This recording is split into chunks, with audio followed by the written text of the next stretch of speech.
सभी साथियों का RSD कोचिंग क्लासेज में स्वागत है। कैसे हो? अच्छे हो? स्वस्थ हो?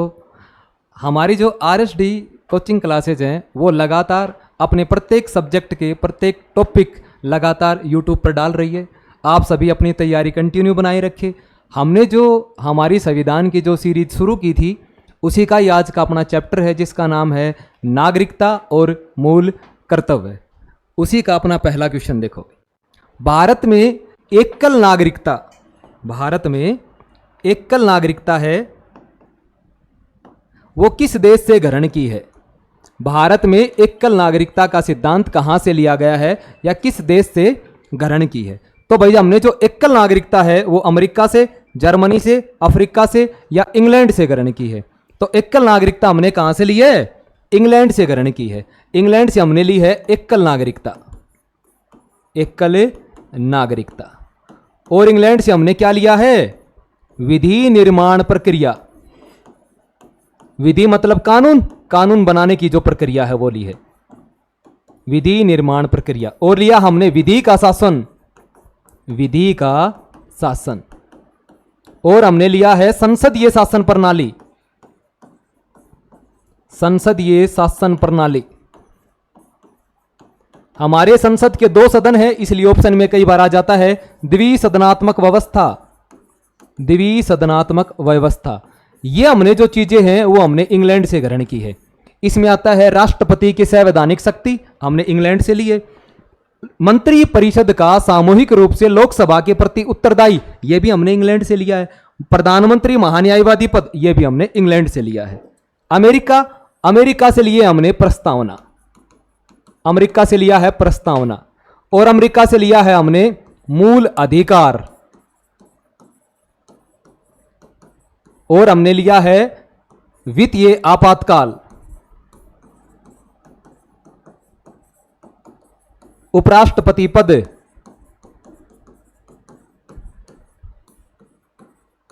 राष्ट्रपति पर महाभियोग,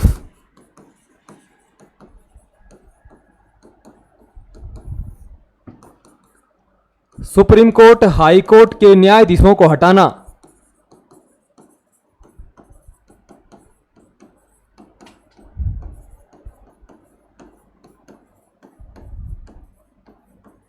और हमने लिया है स्वतंत्र व निष्पक्ष न्यायपालिका, स्वतंत्र व निष्पक्ष न्यायपालिका। ये हमने जो सारी चीजें हैं वो अमेरिका के संविधान से ग्रहण की है। जर्मनी से हमने लिया है आपातकाल, आपातकाल। और आपातकाल में जो मूल अधिकारों का जो निलंबन होता है वो चीज भी हमने कहां से ली है? जर्मनी से ली है। अफ्रीका से लिया हमने संविधान संशोधन प्रक्रिया, संविधान संशोधन की जो प्रक्रिया है वो अफ्रीका से ली है। और राज्यसभा के सदस्यों का निर्वाचन, राज्यसभा सदस्यों का निर्वाचन, निर्वाचन का मतलब चुनाव, ये वाली जो चीजें ली है वो हमने ली है अफ्रीका के संविधान से। प्रश्न था एकल नागरिकता, तो एकल नागरिकता किस देश से ली है? इंग्लैंड से ली है भाई। किस देश में दोहरी नागरिकता का सिद्धांत स्वीकार किया गया है? दोहरी, भारत में है एकल नागरिकता, ब्रिटेन से ग्रहण की है। ऐसा देश जिसमें दोहरी नागरिकता है? इंग्लैंड, अमेरिका, रूस, कनाडा। इसमें दोहरी नागरिकता है वो आपके अमेरिका की है। अमेरिका में दोहरी नागरिकता का मतलब क्या है? यहां केंद्र और राज्य, इन दोनों की अलग अलग नागरिकता होती है। राज्य के निवासियों को एक राज्य की नागरिकता होती है और एक देश की यानी केंद्र की नागरिकता होती है। अलग अलग नागरिकता होती है, इसमें भेदभाव की समस्या ज्यादा उत्पन्न होती है। भारत में एकल ही नागरिकता है, पूरे भारत में एक ही व्यक्ति एक ही नागरिक कहलाएगा, सभी को समान नागरिकता के अधिकार है। लेकिन अमेरिका में केंद्र की अलग होती है और राज्य की अलग होती है। दोहरी नागरिकता किसकी विशेषता है? संघीय सरकार की, राज्य सरकार की, स्थानीय सरकार की, सभी की। जो दोहरी नागरिकता होती है वो संघीय सरकार की विशेषता है। अभी मैंने बताया दोहरी नागरिकता में भाई किस किस के? राज्य की नागरिकता अलग होगी और केंद्र की नागरिकता अलग होगी। दोहरी नागरिकता की मैं बात करूं जैसे अमेरिका, जैसे स्विट्जरलैंड, ये ऐसे देश हैं जिनमें दोहरी नागरिकता है। संघीय सरकार की प्रमुख विशेषता है जो राज्य होते हैं उनके नागरिक अलग होते हैं, केंद्र है उसके नागरिक अलग होते हैं, लेकिन जब दोनों के दोनों राज्यों का जो प्रतिनिधित्व होता है वो संघ सरकार में होता है। इसलिए दोहरी नागरिकता संघीय सरकार की विशेषता है। राज्यों का पूरा बहुमत केंद्र सरकार में होता है। भारतीय नागरिकता किस प्रकार प्राप्त नहीं की जा सकती? वंशानुक्रम, पंजीकरण, राज्य क्षेत्र का सम्मिलित होना, भारतीय बैंक में धन जमा करके। तो भाई वंश के आधार पर नागरिकता प्राप्त हो सकती है, पंजीकरण के आधार पर हो सकती है, राज्य क्षेत्र का सम्मिलित होना हो सकती है, भारतीय बैंक में जमा धन करके। ये भाई गलत। इस आधार पर क्या नहीं हो सकती? नागरिकता नहीं मिल सकती। आपका नागरिकता संशोधन अधिनियम है 1955 और इसके आधार पर नागरिकता कितने प्रकार से प्राप्त की जा सकती है? 5 प्रकार से। देखो 5 कौन कौन से हैं? जन्म के आधार पर, वंश के आधार पर, पंजीकरण के द्वारा,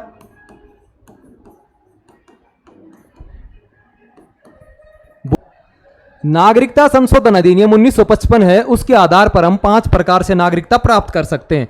जन्म के आधार पर, वंश के आधार पर, पंजीकरण के द्वारा, पंजीकरण मतलब रजिस्ट्रेशन के द्वारा, एक आता है आपका भूमि अर्जन द्वारा, भूमि अर्जन के द्वारा, एक आता है आपका देशीयकरण के द्वारा।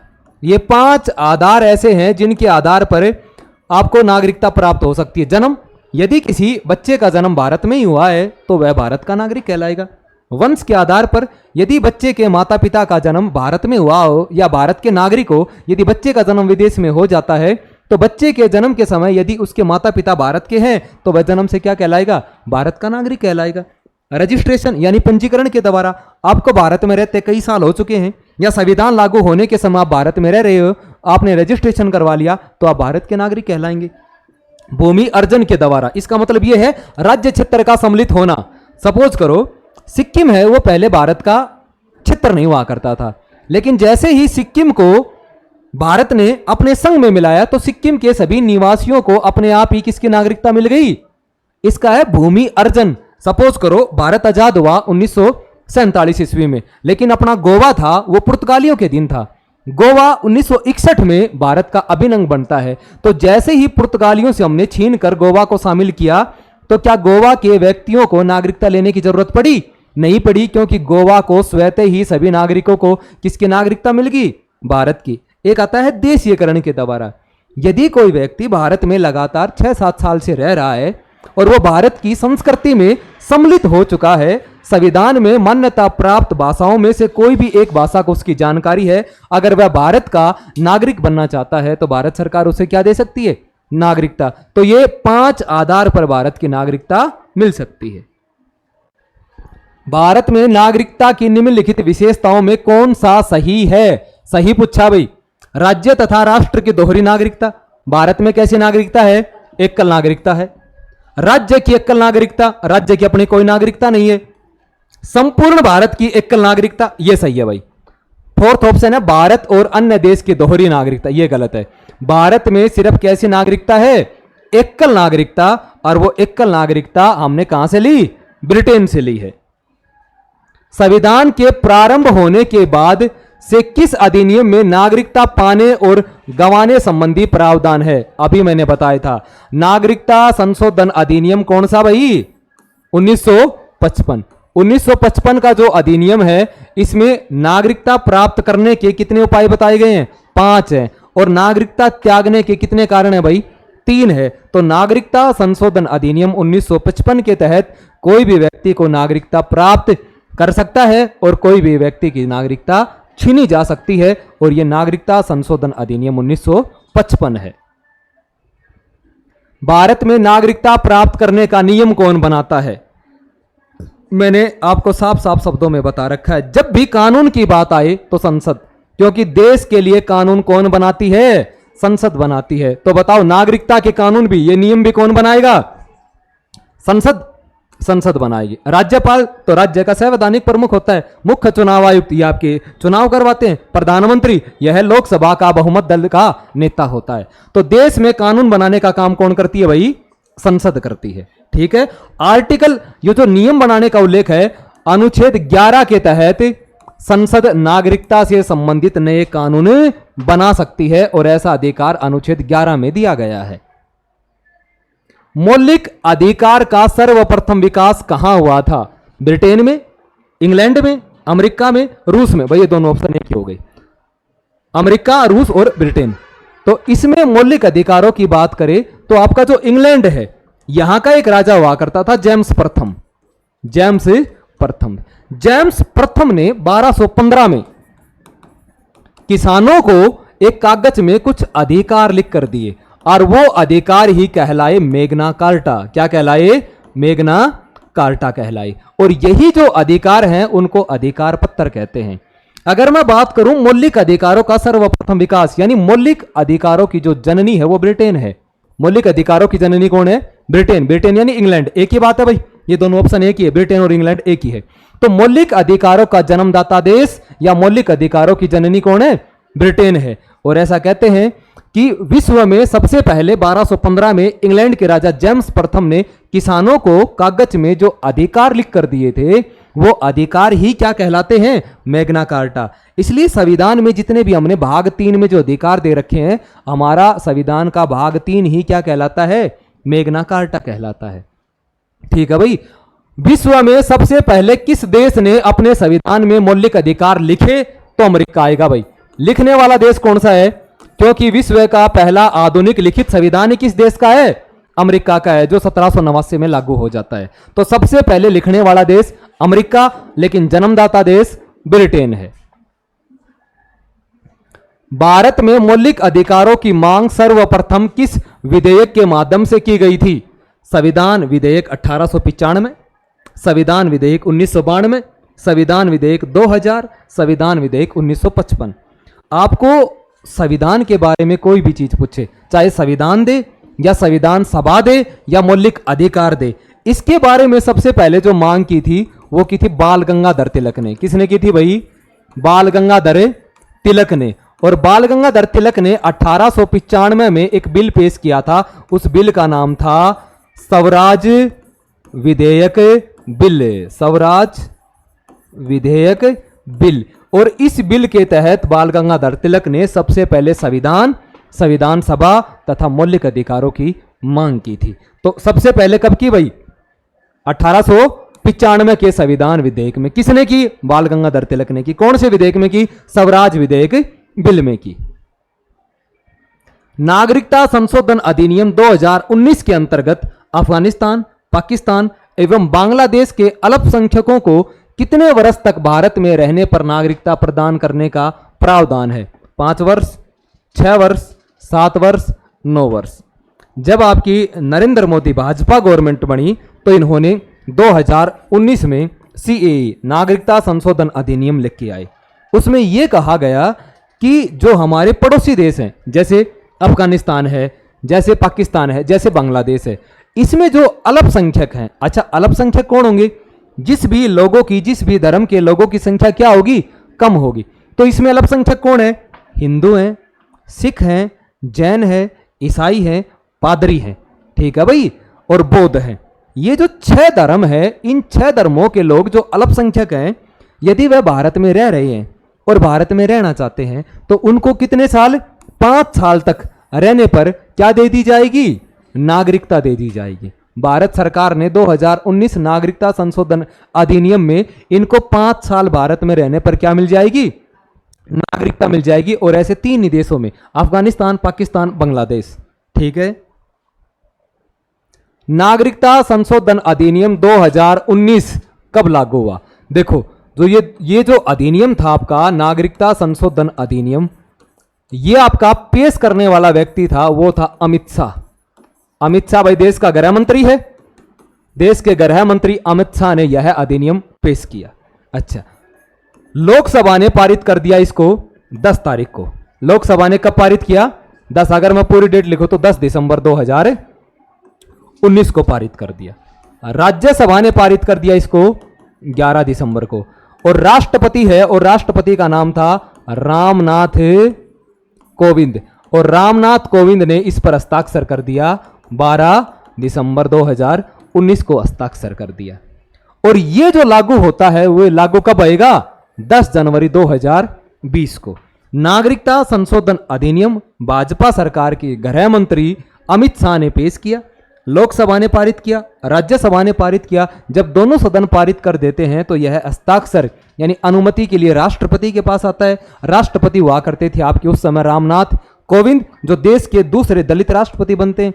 रामनाथ कोविंद ने इस अपने हस्ताक्षर कर दिए और यह जो अधिनियम है ये कब लागू कर दिया गया? 10 जनवरी 2020 को लागू कर दिया गया। भारतीय संविधान एवं नागरिकता अधिनियम 1955 उल्लेखित प्रावधानों के अनुसार कितने प्रकार से भारतीय नागरिकता का लोप हो सकता है? लोप का मतलब यह है समाप्त हो सकती है। अरे भाई 3 प्रकार से, 2 प्रकार से, 4 प्रकार से, 1 प्रकार से। तो नागरिकता संशोधन अधिनियम 1955 है, उसके तहत नागरिकता 5 प्रकार से प्राप्त कर सकते हैं।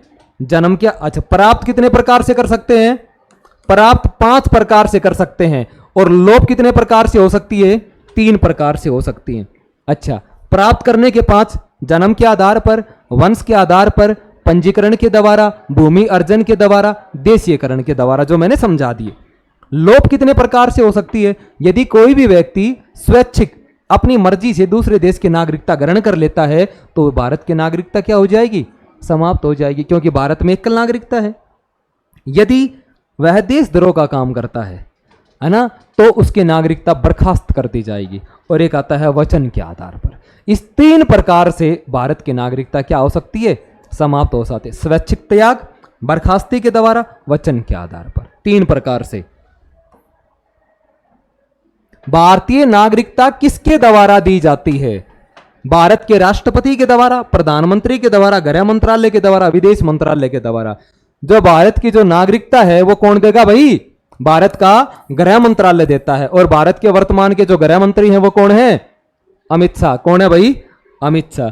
आपका विदेश मंत्रालय, आपके जो वित्त मंत्री हैं वो कौन है? एस जयशंकर। प्रधानमंत्री नरेंद्र मोदी हैं आपके। और भारत के राष्ट्रपति कौन है? द्रौपदी मुर्मू है। तो जो नागरिकता देगा वो कौन देगा? आपका गृह मंत्रालय देगा। भारतीय संविधान द्वारा प्रदत्त कौन सा अधिकार विदेशी नागरिकों को प्राप्त नहीं है? नहीं पूछा है भाई, बात है अधिकारों की। जो आपके मौलिक अधिकार हैं वो भाग 3 में है। अधिकारों का उल्लेख 3 में है। ऐसे अधिकार ऐसे अमेरिका से ग्रहण किए हैं। अनुच्छेद 12 से लेकर 35 तक उल्लेख मिलता है। क्या मूल अधिकार भारतीयों के साथ विदेशियों को भी प्राप्त हैं? तो भाई हैं। कौन कौन से जो मूल अधिकार हैं वो केवल भारतीयों को प्राप्त हैं? तो मैं बात करूं अनुच्छेद 15, 16, 19, 29, 30। ये जो आर्टिकल हैं ये केवल किनको प्राप्त हैं? भारतीयों को प्राप्त हैं। इसके अलावा जो भी बच गए 14 है, 17, 18 आपके जो भी बच गए 14 के 20, 21, 22, 23 ये जो इतने बच गए वो भारतीयों के साथ किसको प्राप्त हैं? विदेशियों को प्राप्त है। अब ऑप्शन देखो, संवैधानिक निराकरण का अधिकार, अभिव्यक्ति की स्वतंत्रता का अधिकार, संवैधानिक उपचार का अधिकार, नागरिकता का अधिकार। इसमें एक ऑप्शन आता है अभिव्यक्ति की स्वतंत्रता का अधिकार और ये आता है आपका आर्टिकल 19 में आता है। क्योंकि स्वतंत्रताओं का अधिकार है वो आर्टिकल 19 में है। 19 में पहले 7 प्रकार की स्वतंत्रता का उल्लेख था, परंतु 44वां संविधान संशोधन 1978 के तहत आपकी जो संपत्ति की जो स्वतंत्रता थी वो क्या कर दी गई? समाप्त कर दी गई। और वर्तमान में कितने प्रकार की स्वतंत्रता का उल्लेख है? 6 प्रकार की स्वतंत्रता का उल्लेख है। नागरिकता विदेशी भी ले सकते हैं, संवैधानिक आर्टिकल 32 में आते हैं। तो कौन सा नहीं है भाई? आर्टिकल 19 के तहत अभिव्यक्ति की स्वतंत्रता का अधिकार विदेशियों को प्राप्त नहीं है। भारत के संविधान के किस भाग में मौलिक कर्तव्यों का उल्लेख है? मौलिक कर्तव्य मतलब फंडामेंटल ड्यूटीज, कर्तव्यों का उल्लेख किस भाग में? भाग 3, भाग 4, भाग 6, भाग 4A। तो देखो भाई, आपका जो भाग 3 है इसमें है आपके मूल अधिकार। इसमें मूल अधिकार है, अमेरिका से ग्रहण किए हैं, अमेरिका से। अनुच्छेद 12 से 35 तक हैं। और अधिकार कितने थे? 7। वर्तमान में कितने हैं? 6 अधिकार। भाग बात करेंगे भाग 4 की। इसमें आपके directive principle of state policy, राज्य के नीति निर्देशक तत्व हैं। कहां से लिए? आयरलैंड से। कहां से लिए भाई? आयरलैंड से लिए। कहां तक उल्लेख है? अनुच्छेद 36 से लेकर 51 तक इनका उल्लेख किया गया है। उद्देश्य क्या है? लोक कल्याणकारी राज्य की स्थापना करना। लोक कल्याणकारी राज्य की स्थापना करना, ये इनका प्रमुख उद्देश्य है। भाग 6 में किसका उल्लेख है? राज्य सरकार का। किसका उल्लेख है भाई? राज्य सरकार का। राज्य सरकार किस किस अनुच्छेद तक है? अनुच्छेद 152 से लेकर 237 तक राज्य सरकार का उल्लेख है। इसमें राज्य सरकार के तीनों अंग आते हैं, आपकी कार्यपालिका, व्यवस्थापिका और आपकी न्यायपालिका। ये तीनों के तीनों चीज आते हैं इसमें। भाग 4 ए आया, मतलब ये चीज बाद में जुड़ी, और कोई भी बाद में जुड़ेगी वो कब जुड़ेगी? 42वां संविधान संशोधन 1976 के तहत। और इसमें हमने क्या शामिल किए? मूल कर्तव्य शामिल किए। और मूल कर्तव्य कहां से ग्रहण किए? रूस से ग्रहण किए। तो बताओ मौलिक कर्तव्य का उल्लेख किस भाग में है? भाग 4 ए में किया गया है। निम्नलिखित में से कौन मौलिक कर्तव्य नहीं है? नहीं पूछा हुआ है। कर्तव्य का मतलब यह है हमारी ड्यूटी होती है। जैसे सपोज करो हम सुबह उठते हैं तो हम धरती को, प्रकृति को स्पर्श करते हैं, ये हमारा कर्तव्य है। हम अपने माता पिता के चरणों में धो खाते हैं, हमारा कर्तव्य है। हम गुरुओं का सम्मान करते हैं, हमारा कर्तव्य है। हम देवताओं को पूजते हैं, मंदिर मस्जिद जाते हैं, हमारा कर्तव्य है। ये जो हमारे कर्तव्य हैं यही हमारे मौलिक कर्तव्य हैं। इसमें पूछा है कौन सा मौलिक कर्तव्य नहीं है? प्राकृतिक पर्यावरण की रक्षा करना, प्रकृति की रक्षा करना, पेड़ पौधे जीव जंतुओं की रक्षा करना हमारा कर्तव्य है। का मतलब है ये संविधान का पालन करना। देश है वो पूरा का पूरा संविधान के अनुसार चलता है, उसी के नियमों के अनुसार हमें अपना काम करना चाहिए, तो ये भी सही है। भारत की एकता और अखंडता को बनाए रखना और उनकी रक्षा करना, हम जिस देश में रहते हैं उसकी एकता को बनाए रखना, ये हमारा कर्तव्य है। उसका विभाजन नहीं होना चाहिए, बंटवारा नहीं होना चाहिए। चुनाव के दौरान मतदान करना, ये भाई चुनाव के दौरान ये मतदान की जगह प्रचार आएगा, ये अलग बात है। मतदान तो सभी करते हैं। जब चुनाव होता है पूरा का पूरा, तो चुनाव में क्योंकि हमारा राजनीतिक अधिकार है, जिस भी व्यक्ति की उम्र 18 साल हो जाती है तो उसे वोट देने का क्या मिल जाता है? अधिकार मिल जाता है। इसलिए मूल जो कर्तव्य होते हैं उसमें प्रचार का उल्लेख ही नहीं मिलता। जब भी चुनाव होते हैं तो हम उनका क्या नहीं कर सकते?